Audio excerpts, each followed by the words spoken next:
Better Human, welcome to another show. Got a new setup here if you're watching on YouTube. I highly recommend checking it out. We're going to talk today about what you think you become, or do you become what you think?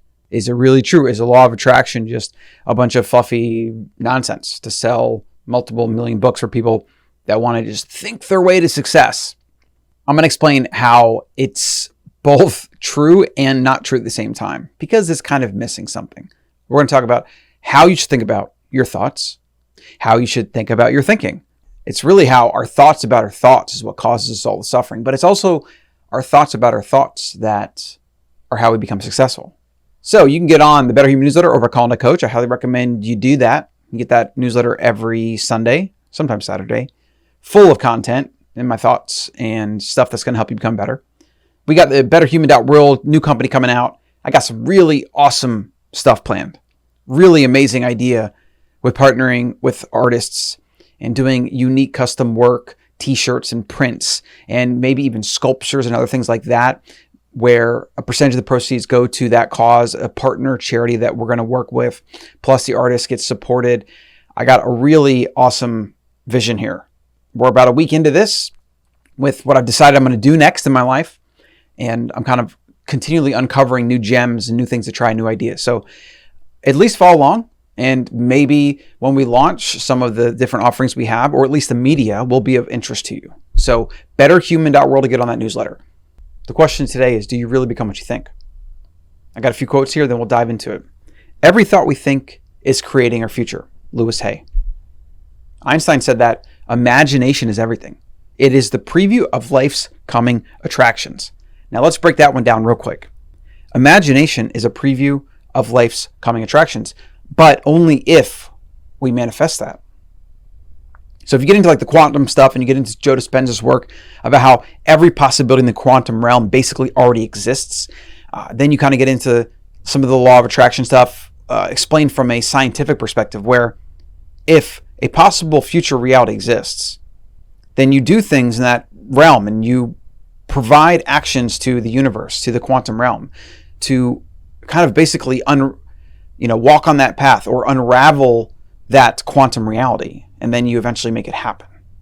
Now, the thing that people get stuck on is they have this like exact idea of exactly what they want to do, and if they don't necessarily get exactly that thing or exactly that person or exactly that partner or exactly that business or product or whatever that they really, really thought was going to be the thing or wanted to be the thing, then they, convince themselves, oh, well, how could law of attraction work because I didn't get that thing even though I really wanted it? But that's not really how the universe works. Obviously, we're not soothsayers. We can't predict the future. But what I've found, the more open we can be, the more aware we can be, and the more we focus on the first principles. For example, happiness, is usually about relationships and having security. And yes, money is attached to having security, or is a direct contributor to security. You might think that $10 million is not enough, and then you get $10 million and you're in scarcity mindset. Or you might even think 100,000 is enough, and then you get 100,000 and you're like, well, now all my friends have these 20-acre farms out here in Austin. I need another million or whatever. On the flip side, you might think $1 million is amazing. I can literally go anywhere in the world. I'm going to buy my Bitcoin. I'm going to have my second passport, and I'm a free, mobile, individual sovereign. I mean, that's what I think everybody should do, but it's all mindset. Ralph Waldo Emerson, to different minds, the same world is a hell and heaven. That's kind of the point about the perspective here. And back to my point about you may not get the future you exactly planned for or wanted, but if you stick to the core things like I need family, I need security, I need relationships, I need purpose, I need, all these different things. I need hobbies, I need fun, I need relaxation, I need hard work, I need balance, whatever. If you do that and you keep going forward with a growth mindset, an open mindset of what's possible, and you pivot in response to the data you get. If you offer a product to the marketplace and you don't listen to customers' feedback and they all tell you that this product isn't good enough, but if it was this way, maybe I'd buy it, then you're just going to have wasted inventory or wasted product or wasted time. The universe, success, all these things are the same way. You have to go out into the universe, you do things, you create quantum ripple effects, and they come back to you in various ways that you could never foresee. But as long as you're open to receiving them and learning from them and then taking them in and then trying different actions or maybe pulling more on that thread, etc., investing more energy into that quantum path, eventually, staying true to your principles, you'll find happiness, success, fulfillment, the right partner, this, whatever. A quick question I'll give you right now is, how often have you thought that if you got this thing or this person or whatever, that your life would be complete or would have been complete? How many times have you been wrong in that assumption? How many times have you been so excited about accomplishing something and maybe you got first place or won that medal or finally launched the thing or wrote that book or whatever, and then, a few days after, you're just like, well, that was kind of anticlimactic. This is kind of the hard thing about human life, is we're designed biologically to pursue external things, pursue more, because that keeps us procreating. It keeps us finding shelter and food and mates to propel the species into the future.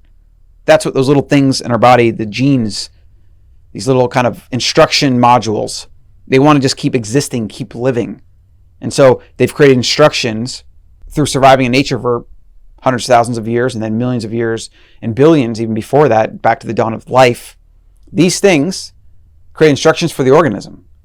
So the organism does things in the environment it is in to procreate, and then be around long enough, in the case of humans, to raise those offspring so they can do the same thing. Even love, just think about love. Loving your children, loving somebody so much so that it will physically cause you harm if you lose them. You have a physical, emotional, deep response that might be the hardest thing you've ever felt in your life. Like, I've lost my father, I know what that's like. That is nature. Because if we didn't have such a strong connection and have all these chemicals and all this brain chemistry and, all these things that we don't even really understand to make it so that we care so deeply about other humans, and even in life in general, you can see that. We even care about life. Without that, though, we wouldn't be able to survive. Our species would die off. It has to be so freaking strong. We have to have so much biological imperative to protect things that are weak, in the case of a small baby, to love our own children, to love our kin as much as possible, because that's a survival advantage to our species, especially our genes in the group we're around. I've always been fascinated by the evolutionary ancestral understanding of things, because it just literally explains so much. It explains all the problems that we have with humanity. It explains all the great, beautiful things that our species can do and has done and will continue to do, as well as all the ugly sides and the most disastrous, destructive, disgusting displays of inhumanity that our species is capable of. As it relates to the law of attraction, what you think you become, all these things are connected. You have to understand all of them. A belief is only a thought I keep thinking. Abraham Hicks. That's really actually important, because most people, maybe you've struggled with this, I have at times, we convince ourselves with something is a truth, it's a belief. And then we butt up with reality and we get cognitive dissonance, because either there's new information that comes in or this belief isn't really serving us, whatever it is. And we're like, whoa, what's going on? Our brain is basically not working. And maybe we try to hold on to that belief for way past its due time, it should have been updated a long time ago, and we just hang on. A belief is the only thought I keep thinking. What that implies is agency and responsibility, which I'm really big on when it comes to building better humans, because most people are actually unaware that they can control their destiny by controlling their thoughts. And most people are unaware, or it's so hidden deep down somewhere, they have no idea how to even uncover it and take control of it. Most people don't realize that they could decide to be happy right now. They could end all their suffering, their grief, their anxiety right now, in an instant. But again, most people don't have access to that. They don't even know it's there. There's so many layers of trauma and disrepair and bad ideas and, other people and their opinions and expectations. Societally induced junk, basically, that's covering up what is possible for them. That's why I spend so much time on awareness and explaining just the very simple idea that if you consider what is the cause of all human suffering, it's thoughts about our thoughts. You have a thought that's a response to a stimuli in your environment. Somebody did something to you, somebody hit you, there's pain, somebody cut you off, you're angry, somebody dies, there's grief. That's the immediate kind of environment sending you something that your brain has to interpret. So it has to interpret that signal. And, well, it's not, I guess it's not a signal. So it's a thing. Interpret that event or that data, you could say. So interpret that information. And then your thoughts of that thought, because that turns into a thought. It's an electrical signal. It's like, how should I interpret this data? Then you have a thought about your thoughts. You're like, oh, well, this really bad thing happened, so I should now feel bad for myself, or I should be really upset. And like, these are obviously natural responses because we need to survive and we need to kind of do things that are going to, like I said, procreate and protect us and protect our people around us. But the real suffering comes when we start creating stories, which are those thoughts of the thoughts. So we had grief, we had something bad happen to us, we lost some money, whatever it is, somebody cheated us, lied, and then we start forming anger and resentment. We compare ourselves to other people, or we go back to a past experience of something that was really bad, and we start talking to ourselves about how, like, that's so unfair, I'm not going to let that happen. In fact, I literally had this happen yesterday where somebody's trying to screw me out of money. Whether intentionally or not intentionally, it doesn't even matter at this point. It's just happening. It's a happenstance. And I have my agency of the situation. I should have had a contract. Even though I thought this one time I don't need it because, I kind of feel good about this person, feel like they get it. And I guess I trust them. And then like the universe and its cosmic justice and its cosmic irony is like, oh, you thought you were going to basically ignore what you learned? You thought you were going to ignore first principle you understand, that just like people don't really understand things if there's incentive for them to not understand it. Like you're just going to ignore human nature because you want to just like be better this time? Well, here you go. Here's your lesson. Here's your reminder to do the things you know you're supposed to do. Do the extra bit of due diligence. So yes, there's a lesson there for me. And it was frustrating and I was angry and I had thoughts about my thoughts. I had anger and I wanted justice to be served. And I had all these things that I was thinking about the data that came into my brain about this thing that happened. And now that I talk about it, and now that I had a night of sleep and I've kind of just like cooled down, so much of it has already left me to the point where I have much less emotional thoughts about those thoughts. Now it's much more of a like, how do I resolve this and not waste time?